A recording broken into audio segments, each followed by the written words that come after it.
உங்க உங்க வீட்டுல உங்க தலைமுறையை பார்த்து சொல்லுங்க, உங்க புருஷனை பார்த்து சொல்லுங்க, இந்த கஷ்டம்லாம் நமக்கு கடந்த காலமாய் மாறப்போகிறது.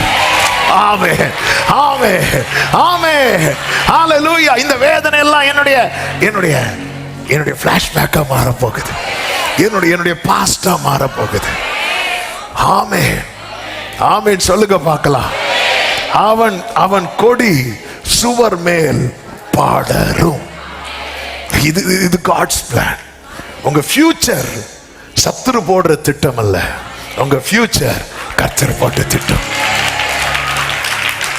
அதாவது யோசேப்பின் சகோதரர்கள், ஆமென், இங்கே சொல்லப்பட்டிருக்கிறது, வில் வீரர் அவனை மனமடிவாக்கி அவன் மேல் எய்து அவனை பகைத்தார்கள், ஆனாலும் அவனுடைய வில் உறுதியாய் நின்றது.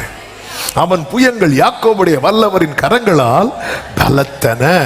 இதனால் அவன் மேய்ப்பனும் இஸ்ரவேலின் கண்மலையும் ஆனான். ஆனான்ல, இந்த மேய்ப்பனும் கண்மலையும் ஆனான்னா, கண்மலைனாலே ஆதரவு, மேய்ப்பனாலே நடத்துதல்.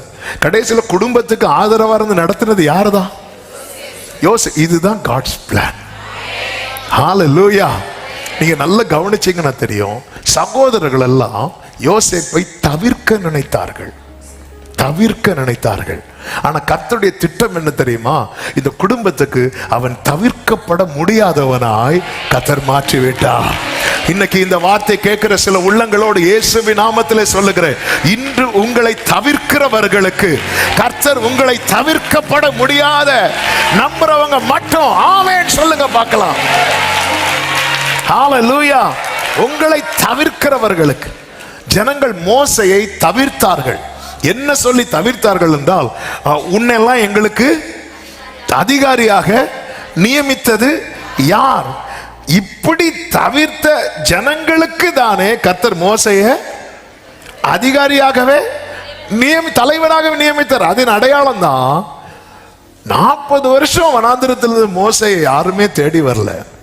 ஆனா 40 நாள் மலையில ஜெபம் பண்ண போனார். ஜனங்க கொலாப்ஸ் ஆயிட்டாங்க. மோசைக்கு என்னாச்சுன்னு தெரியல. எப்படி தவிர்க்கப்பட முடியாத நபரா கர்த்தர் மாத்திட்டார் பாத்தீங்களா? இதுதான் இன்னைக்கு தவிர்க்கப்பட்ட நிலையில் இருக்கிற, கர்த்தரை நம்பி இருக்கிற யோசேப்புகளுக்கும் மோசேக்களுக்கும் கர்த்தர் சொல்லுகிற ரேமா இதுதான். இன்னைக்கு அவங்க உங்களை தவிர்க்கலாம், நாளைக்கு கர்த்தர் உங்களை அவர்களுக்கு தவிர்க்கப்பட முடியாத. ஈசாயின் வீட்டில் விருந்து நடக்கும் போது ஈசாயின் குமாரர்களும் யாரை தவிர்த்தார்கள் தெரியுமா? தாவீதை தவிர்த்தார்கள். ஆனால் 1 சாமுவேல் 22வது அதிகாரம் அதனுடைய 1வது வசனத்திலே சொல்லப்பட்டிருக்கிறது, தாவீது அவ்விடத்தை விட்டு தப்பி அதுலாம் என்னும் கெபிக்கு போனான். அதை அவன் சகோதரரும் அவன் தகப்பன் வீட்டார் அனைவரும் கேட்டு அங்கே அவனிடத்திற்கு போனார்கள். ஹல்லேலூயா. இன்னைக்கு என்ன எல்லாருமே தவிர்க்கிறாங்க. அவங்க எந்த ஒரு டிஸ்கஷனுக்கு என்ன கூட மாட்டேங்கிறாங்க, அவங்க சந்தோஷத்துக்கு என்ன கூட மாட்டேங்கிறாங்க. முக்கியமான காரியத்துக்கு நான் தவிர்க்கப்படுகிறேன். என்னை கேட்டுக்கொண்டிருக்கிற அன்பு சகோதரா சகோதரி, இதெல்லாம் பாஸ்டா மாறப்போகுது. இதுதான் என் லைஃப் நீங்க எழுதி வைக்காதீங்க. என் லைஃப் என்ன தெரியுமா? கர்த்தர் எனக்கு சொன்னது. இது என் வாழ்க்கையாய் மாறப்போகிறது. இன்னைக்கு நீங்க யாரெல்லாம் தவிர்க்கப்படுகிறீர்களோ அதெல்லாம் நோட் பண்ணி வச்சுக்கோங்க. அட்டாக் பண்றதுக்கு இல்ல, நாளைக்கு அவங்களுக்கு நீங்க தவிர்க்கப்பட முடியாத. ஆமே ஆமே. யாரெல்லாம் தவிர்க்கப்படுகிறீர்களோ ஹல்லேலூயா, அவர்களுக்கு நீங்கள் அதனாலதான் படரும். ஆமே. அதன் அர்த்தம் என்ன? என் மேல என்னை குறித்த தேவ வார்த்தை என்பது எனக்கு பின்னாக நிற்காது, எப்பவுமே எனக்கு முன்னாக தான் இருக்கும். ஆமே. சாராள் நிச்சயமாக அப்படின்டா, அது முன்னாடி தான் இருக்கு. ஆமே. இஸ்மவேல் இதெல்லாம் உன் லைஃப்ல பாஸ்டா மாறும். ஆகார்லாம் பாஸ்டா போயிடும். ஃபியூச்சர்ல உன் முன்னாடி ஈசாக்கு தான். என் வாழ்க்கையில மனமடிவு, வேதனை. நீங்க இந்த வசனத்தை கவனிச்சீங்கன்னா தெரியும், வில் வீரர் அவனை மனமடிவாக்கி, அப்படிதான் இருக்கு. அதுக்கப்புறம் தான் அவன் மேல அம்பு எய்து. அப்ப சத்துரு அம்பு எய்கிறதுக்கு முன்னாடி ஒரு தேவ பிள்ளை என்ன ஆக்குறான் தெரியுமா? எப்படி மனமடிவாக்குவான்?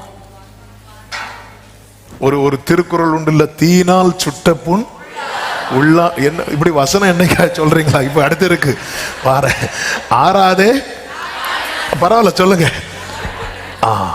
அப்ப மனமடிவு ஒருத்தன் ஆகணும்னா அவனுக்கு அகைன்ஸ்டா முதல்ல என்னதான் தொடுத்து விடுறாங்க தெரியுமா? வார்த்தைகள். முதல்ல சொல்லால் அடிப்பாங்க, அப்புறம் தான் கல்லால் அடிப்பாங்க. இதான் உலகம். ஏன்னா நீ மனமடிவு ஆகலைன்னா எத்தனை கல் எறிஞ்சாலும் அது உன் மேல படாதுன்னு அவங்களுக்கு தெரியும். அதனால எந்த வேர்டு உங்களை ஹர்ட் ஆக்குமோ அந்த வேர்டு அடிப்பாங்க.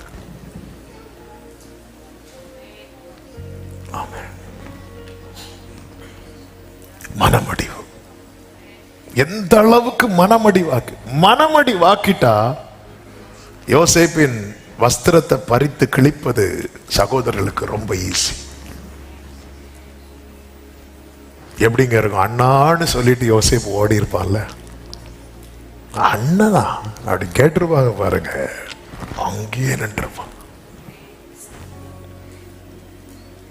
இவன் அண்ணான்னு கூடும்போது அவங்க சொப்பனக்காரன் அப்படின்னாங்க பாருங்க. உங்களை மனதளவுல சத்துரு சோர்ந்து போக பண்றான்னா அடுத்து உங்க மேல, நல்ல கவனமா கேளுங்க, உங்க மனதளவுல சோர்ந்து போக பண்றான்னா அடுத்து உங்க மேல அம்பு வருதுன்னு அர்த்தம். அதனால ஒரு தேவ பிள்ளை புரிந்து கொள்ள வேண்டும். சோறு வரும்போது என் ஆத்துமாவே நீ ஏன் கலங்குற? ஏன் கலங்குற? கலங்காதே மகனே, கலங்காதே மகளே, கண்மலையாம் கிறிஸ்து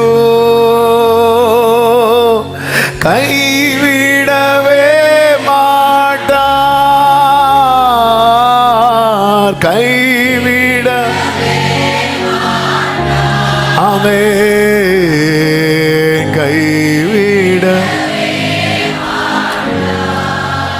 மனம் அடிவாக்குறாங்களா இன்னைக்கு? ஏன் மனம் நல்ல புரிஞ்சுக்கோங்க. உங்களை மனமடி வாக்குறாங்கனாலே நீங்க யாராயிடக்கூடாது அப்படின்னா படருகிற செடி ஆயிடக்கூடாது. நிறைய செடிகள் இருக்கு பாருங்க, சில செடிக்கு தெரியும் இது இதுக்கு மேல வளராதுன்னு. அந்த செடியால ஒரு பிரச்சனை கிடையாது. படருகிற செடி ஆயிடக்கூடாது. நீ சாதாரண செடியா இரு, நீ வேணாம் ஆமே பிளாஸ்டிக் பூவாரு, ஒரு பிரச்சனை கிடையாது. உனக்கும் பிரச்சனை இல்லை. அதாவது யூதாவால சிமியோனுக்கு பிரச்சனை இல்லை, சிமியோனால லேவிக்கு பிரச்சனை இல்லை, லேவியால ரூபனுக்கு பிரச்சனை இல்லை. ஏன்னா இவங்க எல்லாம் ஒரே லெவல். ஆனா இன்னொருத்தன் வாரான் பாருங்க, அவன் சின்னவன், அவன் 1000, அவன் மேல இருக்கிற தேவ திட்டம் 10000. இவன் சாதாரண செடி அல்ல, இவன் படருகிற செடி. அதனாலதான் மற்ற 10 பேருக்கு காண்பிக்கப்படாத சொப்பனம் இவனுக்கு காண்பிக்கப்படுகிறது. இவங்க எல்லாரும் ஒருத்தரை தான் அப்பான்னு கூப்பிடுறாங்க. ஆனா மற்ற 10 பேருக்கு கிடைக்காத வெளிப்பாடு இவனுக்கு கிடைக்கிறது. மற்ற 10 பேருக்கு கிடைக்காத கவனம் இவனுக்கு கிடைக்கிறது. ஆமென். மனமடி வாக்குறாங்க. எதுக்கு? இவனுக்கு காண்பிக்கப்பட்ட சொப்பனம் இவன் மனசுல இருக்கிறது. அந்த மனமடி வாக்கி அதை அவனை மறக்க பண்ணணும். யோசேப்பு சொப்பனத்தை அதுக்கப்புறம் நினைச்சதே எப்போதான் தெரியுமா? சகோதரர்கள் ஆமென், மனமடிவு. இன்னைக்கு உங்களை மனமடி வாக்கும்படிக்கு சொற்களால ஆமென், சொற்களால ஒரு தேவ பிள்ளை புரிந்து கொள்ள வேண்டும். இதெல்லாம் கடந்து போகும். இது கன்ஃபஸ் பண்ணுங்க பார்க்கலாம், இது அறிக்கை பண்ணுங்க பார்க்கலாம். இதெல்லாம் கடந்து போகும். இன்று இந்த தீ எனக்கு பாஸ்டா மாறும், இந்த தண்ணீர் எனக்கு பாஸ்டா மாறும். கர்த்தர் ஆயத்தம் பண்ணின செழிப்பு, கர்த்தர் ஆயத்தம் பண்ணின நன்மை, அதுதான் என் ஃபியூச்சரா மாற போகுது. ஆமென் சொல்லுங்க பார்க்கலாம். நான் சொல்லும் போதே நான் சொல்ற வார்த்தையை வந்து சரியா உள்வாங்கணும். இதெல்லாம் எனக்கு பாஸ்டா மாற போகுது. இதெல்லாம் ஹல்லேலூயா. காலங்கள் கடந்து போனது, உம் கிருபை என்னை நிறுத்துதே. கிருபை நிறுத்தும். ஆமே. அதனாலதான் பகற்காலத்தில் கிருபையை அவர் கட்டளையிடுகிறார். தாவீதே, சவுல் உன் லைஃபை துரத்திட்டு இருக்கிறான் தெரியுமா, இதெல்லாம் பாஸ்டா மாற போகுது. தாவீதே, குகை காடுன்னு அலைஞ்சிட்டு இருக்க பாரு, இதெல்லாம் பாஸ்டா மாற போகுது. யோசேப்பே, உன் கையில போடப்பட்டிருக்கிற விலங்கு உனக்கு பாஸ்டா மாற போகுது. ஓ ஜீசஸ்.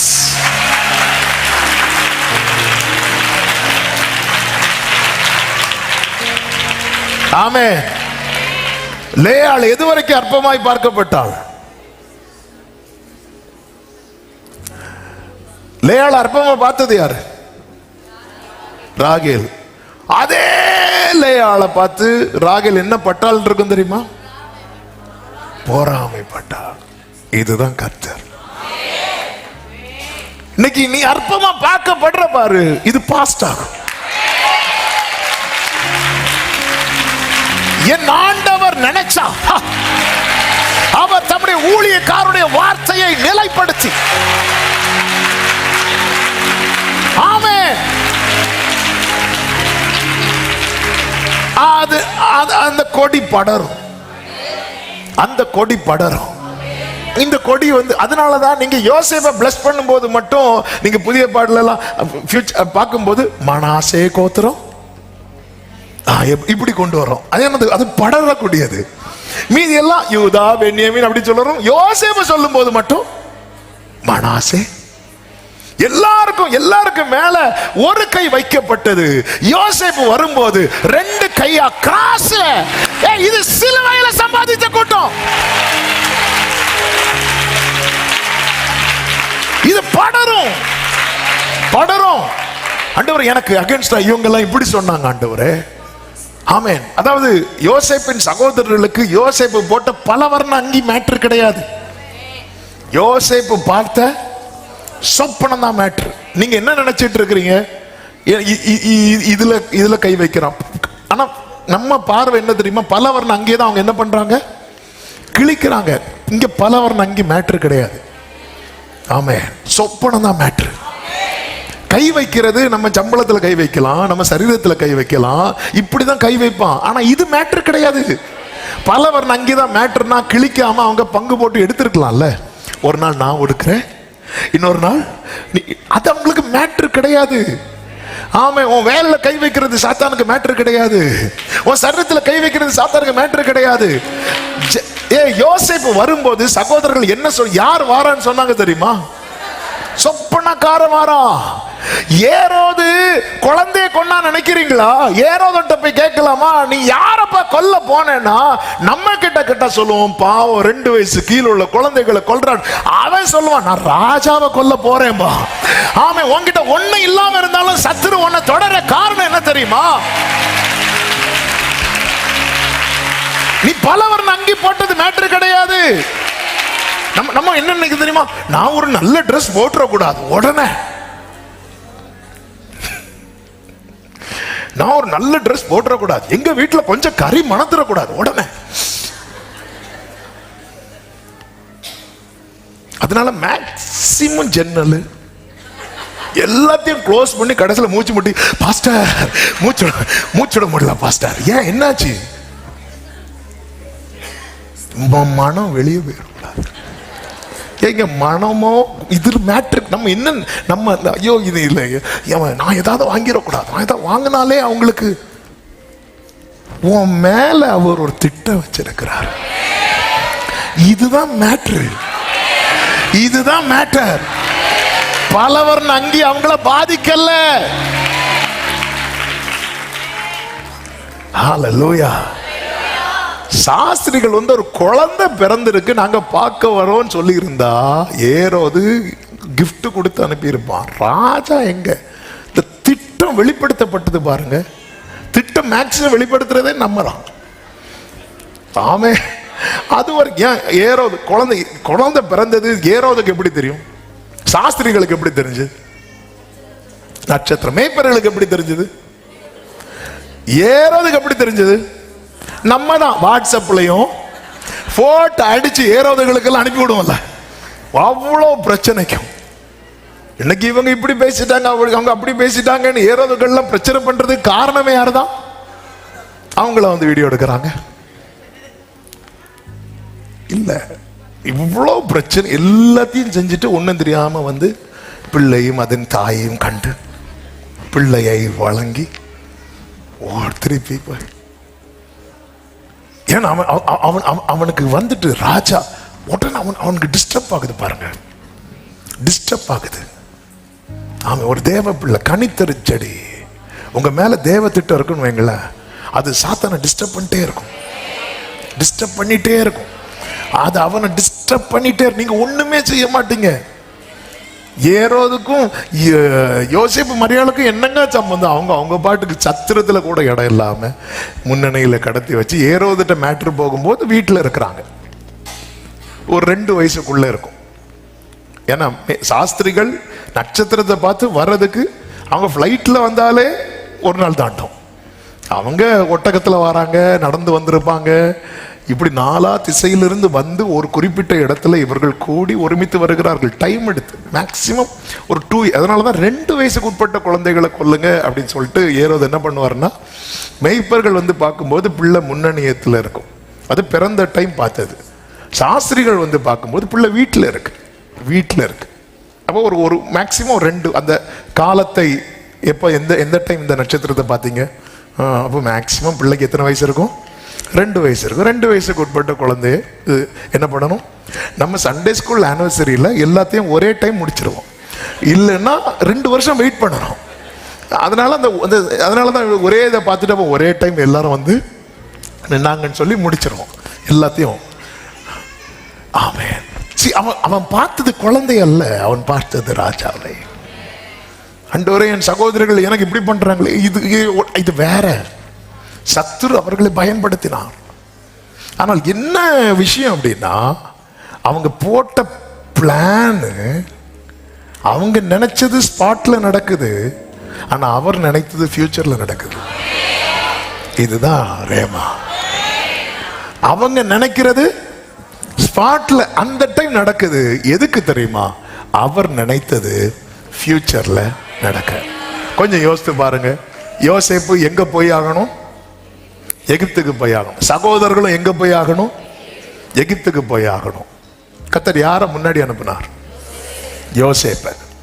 இன்னைக்கு நாம நடக்கிற பாதையில நாளைக்கு கொஞ்சம் பேர் நடக்க வைப்பார். ஆமென். அல்லேலூயா. இவங்களும் வந்து தானே நிக்கிறாங்க எகிப்துக்கு. ஆமென். கொஞ்சம் டைம் எடுக்கும். ஆனா அவங்க வர்றதுக்கு முன்னாடி நீ செட்டில் ஆயிருவ. இதுதான் கர்த்தருடைய நடத்துதல்.